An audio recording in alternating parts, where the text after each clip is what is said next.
5 basics operations होते हैं computer system में। इनपुटिंग, कैसे डेटा को इनपुट करना है, कैसे स्टोर करना है, सेव करना है। प्रोसेसिंग, उसमें कौन सी प्रोसेसिंग अप्लाई करनी है।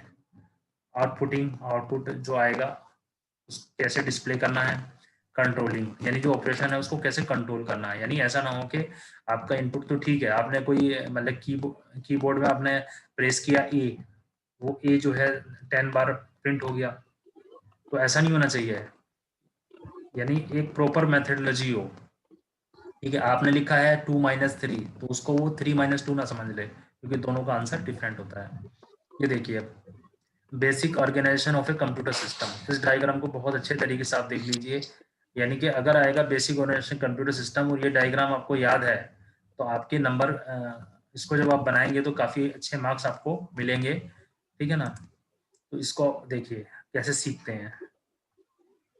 नंबर 1, यहाँ से हम स्टार्ट करते हैं इसको शुरू से। देखिए, आपके पास जो है प्रोग्राम एंड डेटा है, ठीक है, वो एज ए इनपुट एंटर होगा, तो इसको बोलते हैं इनपुट यूनिट। यानी एक पार्ट होता है जो इनपुट को प्रोसेस करके उसको यहाँ तक पहुँचाता है स्टोरेज यूनिट में। ठीक है, जैसे फॉर एग्जांपल मैं आपको एक छोटा सा एग्जांपल दूँ।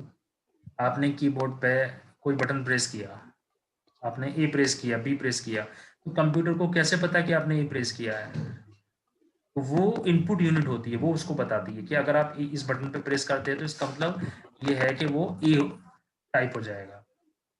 तो प्रोग्राम इनपुट यूनिट होती है इसमें, एक इसमें आउटपुट यूनिट होती है। तो डायग्राम याद करना इसका कोई मुश्किल नहीं है ज़्यादा।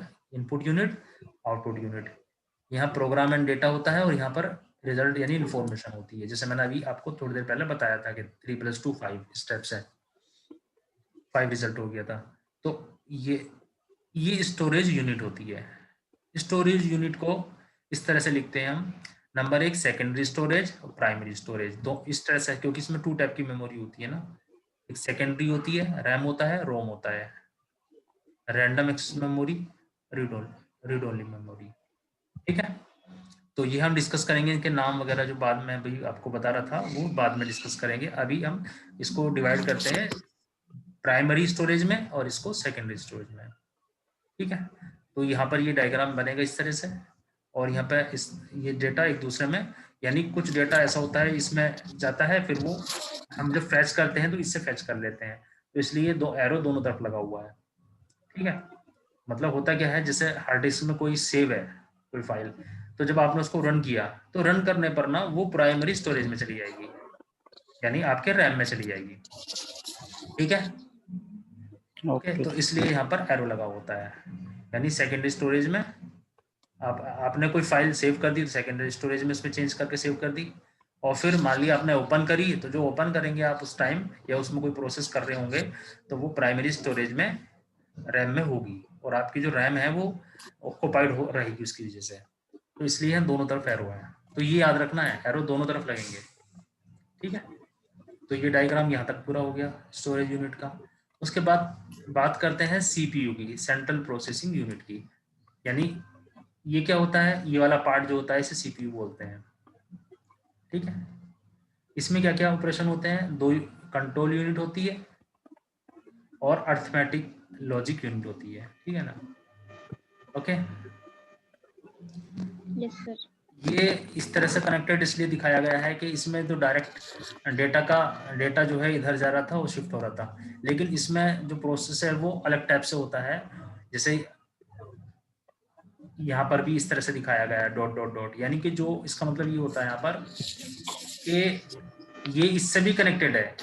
जैसे आपने कोई बटन एंटर किया तो फाइल ओपन हो गई, लेकिन आपने कोई बटन एंटर किया फाइल डिलीट हो गई, तो उसमें कंट्रोल यूनिट का भी तो पार्ट है ना, यानी फाइल भी आपके बटन प्रेस करने से फाइल भी इफेक्टेड हो रही है, और साथ में जो मेमोरी है जहाँ पर वर्क चल रहा है वो भी कुछ परफॉर्म कर रहा है, तो ये इससे भी कनेक्टेड होगा, ऐसे ही आउटपुट से भी कनेक्टेड होगा। ठीक है, तो ये इसमें कंट्रोल यूनिट होती है, इसका जो डिटेल डिस्क्रिप्शन है क्या होता है वो अभी नीचे आएगा, और एएलयू होती है, अर्थमेटिक लॉजिक यूनिट होती है। ठीक है, देखिए यहाँ पे लिखा हुआ भी indicates flow of instruction and data, ये देखिए, ये इसको पढ़िए। indicate the control exercise by the control unit, ठीक है। जैसे यानी इसके जो ऑपरेशन है वो फ्लो डेटा की तरह नहीं होता, बल्कि वो अलग तरीके मेथोडोलॉजी में होता है, ठीक है। तो ये लिखने की आपको जरूरत नहीं है सिर्फ, लेकिन याद रखना है डायग्राम में ये ऐसा बनाना है, ठीक है। डायग्राम को बहुत ध्यान रखना होगा आपको, और डायग्राम कोई ज्यादा मुश्किल नहीं है इसका, ठीक है।